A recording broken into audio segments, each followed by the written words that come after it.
Over the past couple years now, manufacturers have been teasing us with foldable display smartphones that were always just right around the corner. And in 2019, we finally got our first look at those smartphones with the Galaxy Fold and the Huawei Mate X.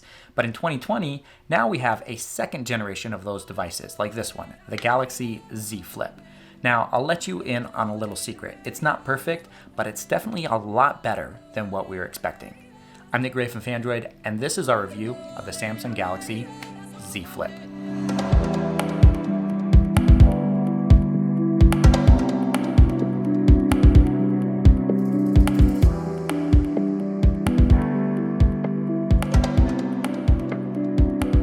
It's been a little bit over a full year since foldable display smartphones have become a real thing. Like the Moto Razr, this phone reintroduces us to the flip phone form factor, something that I'm personally really excited about. But the real question is this unique design good enough to replace the tried and true slab form factor that we've been using for all these years? And then there's the question of durability as well. I promise I'll be getting to all of that, but first we need to address the phone's specs, a few of its shortcomings, its price, and see how it stacks up against other devices. While there aren't a lot of foldable display smartphones out there, the Z Flip does have one direct competitor, the iconic Moto Razr. Unlike the foldable phones that we saw in 2019, these two devices share the same flip phone form factor. I'll be honest though, I do prefer the looks of the Moto Razr, but the Flip does have the advantage in nearly every other aspect. The most obvious is the price. The Z Flip will set you back $1,380, and that's a lot, but it's $120 less than what Motorola is charging. And while everyone loves saving money, things get even better from there when you start looking at the specs. It's not using this year's Snapdragon 865 processor, but you do get an 855 Plus chip and also 8GB of RAM and a generous 256GB of storage compared to the Motorola Razr's mid-range specs. As for its cameras, you get the same 12-megapixel sensors that Samsung used on its 2019 flagship devices for the Z Flip's standard and ultra-wide cameras on the back of the phone, and also its 10-megapixel front-facing camera. Compared to the Razr, it's night and day, since every internal component that Motorola is using on its device was found in a $400 to $500 phone in 2019. Now, I don't think I need to point out that this phone looks a bit different than most other smartphones. If folding a phone in half really doesn't give it away, I don't know what will. And then there's this amazing color option. If the phone didn't already scream for attention, the Z Flip in purple definitely does.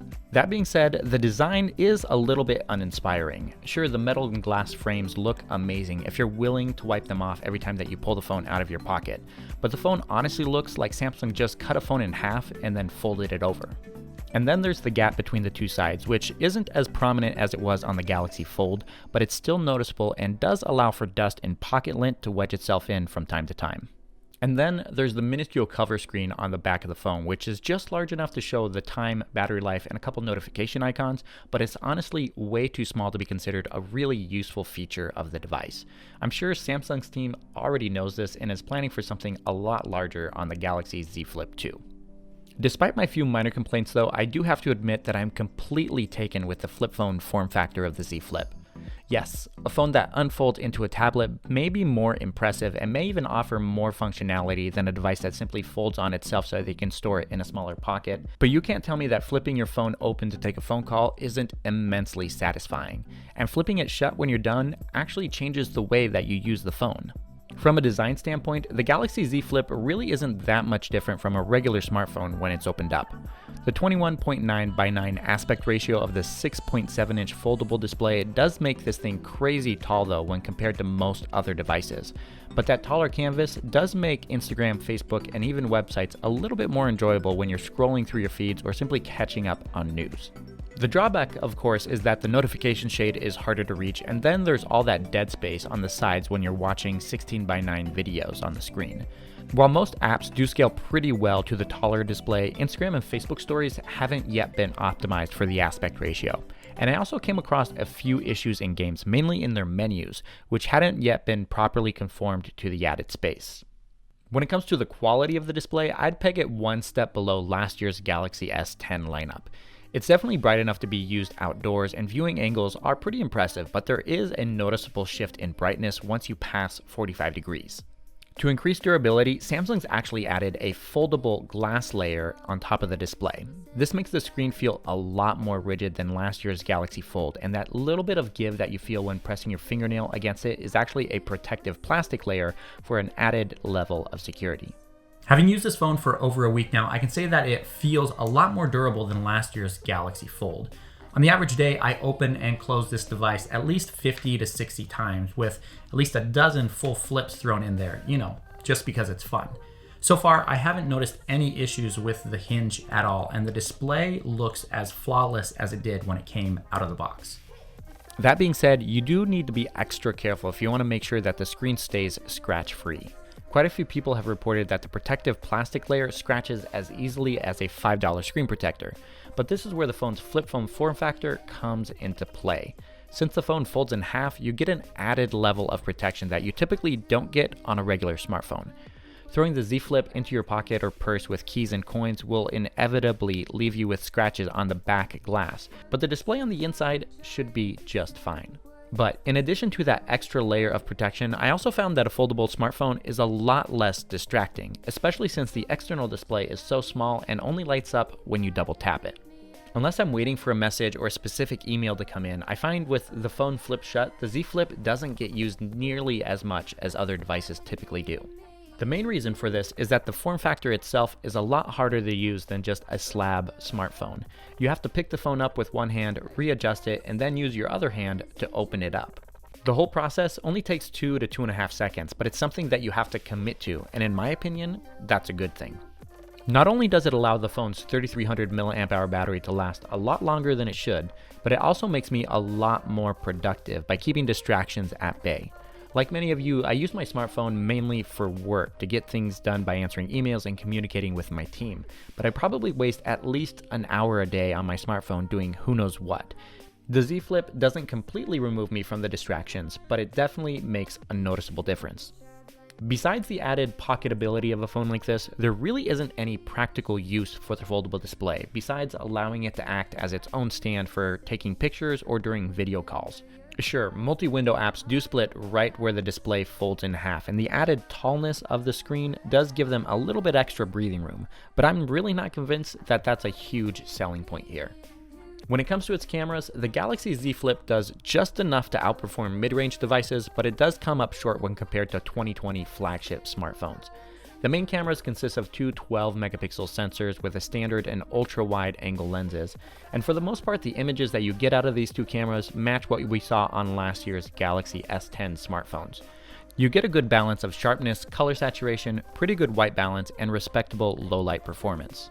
On top of that, you do get the added bonus of being able to take selfies with these two cameras as well, with the help of the cover display on the back of the phone. Just double press the power button and the camera will come to life, and then you can easily switch between the two sensors simply by tapping the display. If you want to take a regular selfie though, there's still the 10 megapixel front facing camera, but it's definitely not as good as what you would get out of the main cameras on the back of the phone. For video capture, you're looking at 4K video from all three of the cameras, which is pretty nice, but there are certain restrictions on image stabilization and focus tracking if you bump things up all the way to 60 FPS. At the end of the day, the Galaxy Z Flip will capture some pretty incredible photos and videos, but it is a noticeable step down when compared to a brand new Galaxy S20 lineup from this year. As mentioned earlier, you only get a 3300 mAh battery in the Z Flip. By today's standards, that number is definitely classified as a negative. Based on my regular smartphone use, I expected the phone's battery to give in after 10 hours or so, but I was pleasantly surprised to see that it never once died on me before the end of the day. The key to the phone's longer than expected battery life isn't some magical power-saving software. The answer honestly lies in the design. For me, a flip phone simply gets used a lot less than a regular smartphone. Since it sits folded on my desk, the phone's display gets turned on a lot fewer times throughout the day, leading to a lot less screen on time. On the charging front, Samsung's included 15-watt charging with wireless charging as well. And then there's the inclusion of reverse wireless charging if you want to top off your headphones or if you're feeling generous and want to give your friend an extra power boost at the end of the day. Whether you like it or not, foldable display smartphones are here to stay. While some may write this off as simply being a gimmick, the technology here is truly transformative and is probably one of the biggest changes that we've seen in the mobile industry in over a decade. Now, Samsung and its competitors do have a lot of work to do before perfecting the hardware and the software experience, but that will actually come a lot sooner than we might expect as more and more foldable smartphones hit the market. But in 2020, should you actually buy this phone here, the Galaxy Z Flip? Well, that depends.